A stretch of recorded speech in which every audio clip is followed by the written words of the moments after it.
Jadi ibu-ibu dan bapak-bapak yang dirahmati oleh Allah, gereja bukannya tidak tahu bahwa umat Islam diharamkan mengucapkan selamat Natal.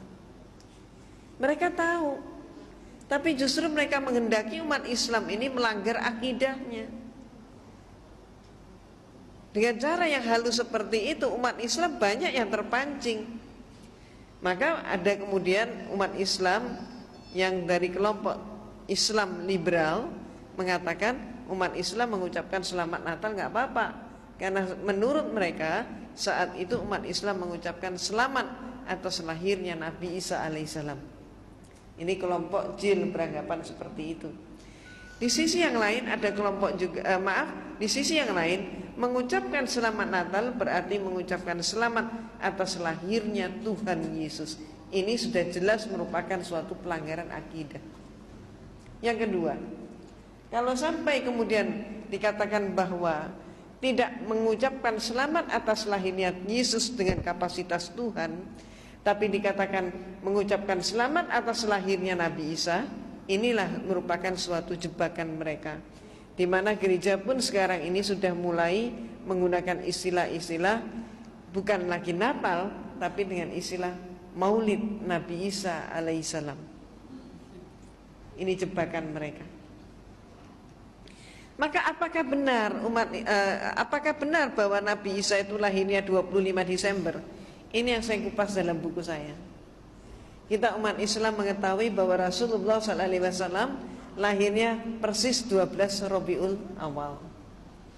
Maka kalau dikatakan 25 Desember kelahirannya Nabi Isa, apa betul seperti itu?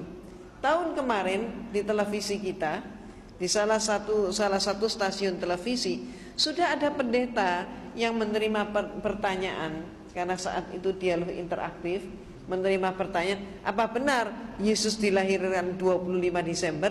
Ternyata pendeta yang satu itu menjawab tidak.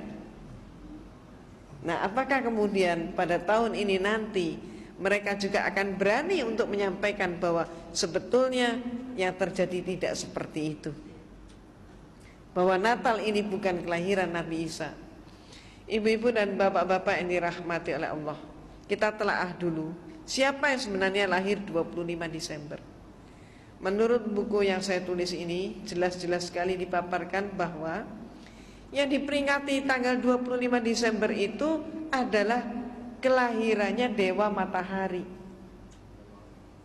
Nah, mengapa Dewa Matahari kemudian dipakai sebagai peringatannya kelahirannya Nabi Isa yang oleh mereka disebut Yesus? Peristiwanya ketika rakyat Romawi masih beragama politisme paganisme. Hal ini berlangsung sampai abad keempat, di mana suatu bukti sejarah Kaisar Konstantin yang memimpin konsili Nizea yang diadakan di kota Nizea, maka disebut konsili Nizea. Konsili adalah konferensi atau bahasa lain muktamar. Ini bahasa Latin Romawi. Konsili Nizea yang diadakan pada tahun 325 Masehi melantik Yesus menjadi Tuhan. Jadi Konstantin melantik Yesus menjadi Tuhan, yang saat itu sebelumnya Yesus tidak pernah dinyatakan sebagai Tuhan.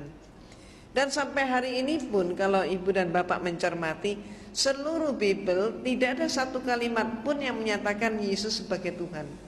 Dia tidak pernah menyatakan sembahlah aku Tuhanmu. Hal itu tidak pernah terjadi. Kenapa? Karena fakta memang mengungkap, sejarah mengungkap Yesus dipertuhankan untuk pertama kalinya tahun 325 Masehi, dan yang melantik adalah Kaisar Konstantin. Nah, Kaisar Konstantin melantik Yesus menjadi Tuhan, memimpin konsili. Saat itu agamanya Konstantin belum Katolik. Jadi saat itu gereja masih ada satu saja, yaitu gereja Katolik. Belum pecah.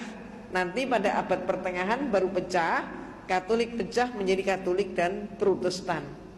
Jadi saat itu gereja yang ada hanya Katolik. Konstantin belum Katolik, dia masih politisme paganisme. Ketika terjadi kemelut pada Imperium Romawi, di mana Imperium Romawi hampir mengalami kepunahan, maka mereka pun mencari penyebabnya, para pembesar mencari penyebabnya. Apa penyebabnya?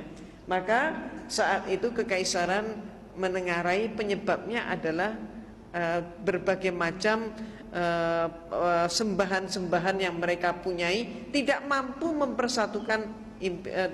mempersatukan bangsa Romawi.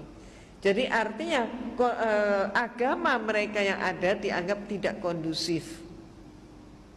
Maka kemudian Kaisar Romawi menerima masukan, karena dia pun sendiri telah melantik Yesus sebagai Tuhan. Dia menganggap keterangan-keterangan dari Paulus dan anak buah Paulus mengatakan ini ada sebuah agama yang mampu mempersatukan rakyat. Maka kemudian dari situlah Konstantin tertarik dengan Katolik untuk menyederhanakan Tuhan-Tuhan mereka yang berpuluh-puluh itu tadi. Termasuk misalnya yang Bapak Ibu kenal dan yang tidak asing dalam kehidupan orang-orang Romawi maupun di dalam pergaulan sehari-hari, kita kenal nama adalah Dewa Zeus yang dianggap sebagai dewa bapak.